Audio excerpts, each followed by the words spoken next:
আজ একাদশী। আমরা শুধুমাত্র ফল খেয়েই থাকি। তো আমার শ্বশুরের জন্য সবজি আর রুটি করব। শরীরটা ভালো লাগছে না, তো একবারে সহজ নিয়মে সবজিটা আমি করব। তেল গরম বসিয়ে দিয়েছি, এবার এতে শুকনো মরিচ দিয়ে দেবো। আর এই যে এদিকে সবজিগুলো কেটে ধুয়ে নিয়েছি। গরম হয়ে আসলে একটু শুকনো মরিচগুলো ভাজা হয়ে নেই। শুকনো মরিচ হয়ে আসছে, এবার এতে কালো জিরা দিয়ে দিব।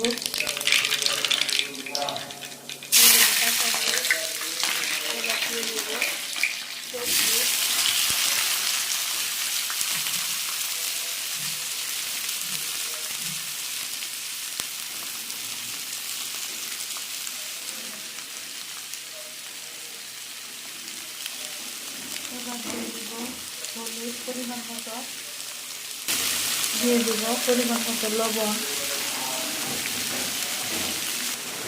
আর এতে অল্প পরিমাণ জল দিয়ে দিব।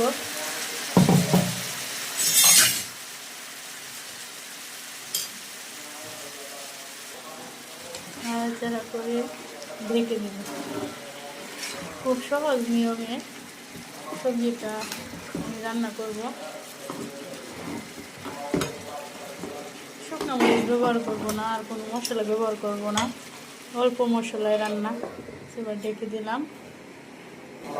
এবার ঢাকনা করে নাড়াচাড়া করে নেব। যারা একাদশীতে রুটি সবজি খান, অল্প মশলায় এটা খেতে পারেন। নাড়াচাড়া করে আরও হবে, আর অল্প একটু ঢেকে দেব। মোটামুটি হয়েই আসছে। এবার এতে অল্প পরিমাণে চিনি দিয়ে দেবো, যেহেতু মিষ্টি কুমড়া দিয়েছি, সো চিনিটা দিলে ভালো লাগবে। আর যারা একাদশীতে লবণ খেতে চান না, তারা সন্দুক লবণটা ব্যবহার করবেন।